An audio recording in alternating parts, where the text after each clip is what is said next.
यहाँ पे खड़े होके बोलना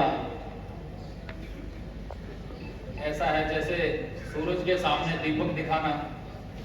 जिस सभा में इतने ज्यादा बुद्धिजीवी बैठे हों तो वहां पे कोई बात कहना मेरे लिए थोड़ा कठिन है। मैं यहाँ पे सबसे पहले तो मेरे परम आदरणीय चौधरी ओम प्रकाश धनखड़ जी जो मुख्य अतिथि हैं इस सभा के आज के कार्यक्रम के, जो मेरे गुरु भी हैं, बड़े भाई भी हैं, दोस्त भी हैं और उसके अलावा भी और कई भूमिकाएं इन्होंने मेरे निजी जीवन में, मेरे राजनीतिक जीवन में निभाई हैं। मैं उनको सिर झुका के नमन करता हूं, प्रणाम करता हूं। और जितने भी और साथी यहाँ पे ब्रिजेश चौहान जी बात से आए हैं, शमशेर खरक जी, हमारे जिला के यशस्वी अध्यक्ष विकास वाल्मीकि जी, हमारे बेरी से चुनाव लड़े बड़े भाई संजय कमलाना जी, अशोक छाबड़ा जी, हमारे बड़े ही आदरणीय पत्रकारिता में जिनका नाम है, माननीय मुख्यमंत्री जी के कोऑर्डिनेटर हैं, और जितने भी और सम्मानित पत्रकार साथी यहाँ पे बैठे हैं, एक एक का नाम लेना मेरे लिए कठिन हो जाएगा और कोई छूट जाएगा तो लाना हो जाएगा। तो कोई नई बात मेरे पास यहाँ पे बताने के लिए नहीं है। आप लोगों से ही सुनी सुनाई बातों में से दो तीन बातें जो मुझे प्राथमिकता पे लगी। महेंद्र बंसल जी, बाबू जी यहाँ पे बैठे, मैं उनको भी नमस्कार करता हूँ, हमारे पिताजी के भी मित्र रहे हैं। एक तो आप सब लोगों को बहुत बहुत बधाई और साधुवाद कि देर आए दुरुस्त आए। मुझे पता नहीं कि ये दौर पहले कितनी बार आया है, लेकिन अब जब ये कहा जा रहा है कि भाई ये पत्रकार एकता मंच महासंघ अब बना है तो इसके लिए बधाई। और मैं चाहता हूं कि आप लोगों में एकता बनी रहे, क्योंकि पूरा समाज जिसे कहते हैं चौथा स्तंभ आप लोगों की तरफ देखता है कि आप समाज को दिशा देंगे, और वो दिशा तभी संभव है जब पत्रकारों में आपस में एकता बनी रहे। समाज का ऐसा वर्ग है जो समाज की सारी मांगों को उठाता है, सबके सामने, समाज के सामने लेके आता है।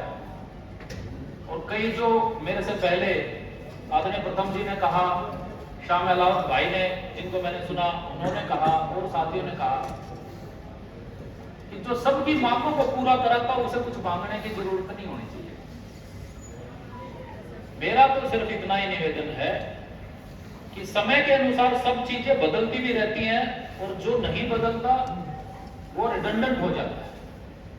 आज के समय में हमारी आंखों देखी अखबार हमने देखे हैं, अखबार को हम पैदा हुए थे तब से पहले से हैं, लेकिन टेलीविजन को हमने अपनी आंखों से आते हुए देखा। हमारे पिताजी डीगल गांव के 83 में सरपंच बने थे और उससे पहले डीगल गांव में कोई टेलीविजन नहीं होता था।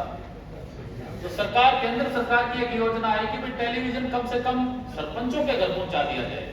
तो मुझे आज भी याद है, एक सफेद और नीले रंग की एक बस 83-84 में आई थी, घर के सामने खड़ी हुई, और वो जिसकी खिड़कियां लकड़ी की खुलती थी, ऐसा ब्लैक एंड व्हाइट टीवी देके गए। और उसके बाद फिर रंगीन टीवी आ गए और दौर बदला। फिर इलेक्ट्रॉनिक मीडिया को हम सब ने देखा। एक छोटा सा पत्रकार हम सब के अंदर मौजूद रहता है। मैंने भी जब मैं पढ़ाई करता था तो फाइनेंशियल टाइम्स के लिए फ्रीलांसर लिखना शुरू किया, फिर पत्रकारिता का कोर्स किया। इलेक्ट्रॉनिक मीडिया का बीएजी फिल्म्स का न्यूज 24 का एक संस्थान होता था और हमारे राष्ट्रीय प्रवक्ता नलिन कोहली जी उसके डायरेक्टर होते थे। तो हम लोग भी उस कड़ी में जुड़े 2004 में, 5 में, 3-4 में। और फिर सोशल मीडिया, और आने वाला समय तो एआई का आ गया। अब पता ही नहीं चलता कि ये वीडियो सच्ची है कि झूठी है। तो बदलना हमारा मजबूरी है हमारी। लेकिन एक चीज जो मैं यहां से कहना चाहता हूं कि इस बदलते हुए समय के साथ एक चीज कभी नहीं बदलनी चाहिए, वो हम पत्रकारों की सामाजिक जिम्मेदारी। घर हम सबको चलाना है, परिवार सबने पालना है। लेकिन पत्रकार का सिर्फ सूचनाओं का आदान प्रदान नहीं होना चाहिए, मेरा निजी मानना है कि कोई आज ये कार्यक्रम हुआ, इसकी प्रेस नोट आया, हमने भेज दिया, उसके बाद कोई विषय आया, कोई क्राइम हुआ, कोई घटना घटी और उसकी सूचना डाल दी और हमारा जिम्मेदारी खत्म हो गई। मैं मानता हूं हम सब समाज का हिस्सा है और यहाँ पे अगर आज हम यहाँ पे 50-100 लोग बैठे हैं जो पत्रकार साथी हैं, कम से कम एक संकल्प छोटा सा ले कि महीने में एक मुद्दे को मैं निजी तौर पे जरूर पकड़ के और उसको अंजाम तक पहुंचाऊंगा। तो झज्जर जिले में 50 तो मोटी मोटी समस्याएं भी नहीं होगी, महीने भर में ही झज्जर की जो समस्याएं हैं वो कहीं ना कहीं अंजाम तक पहुंच जाएंगी।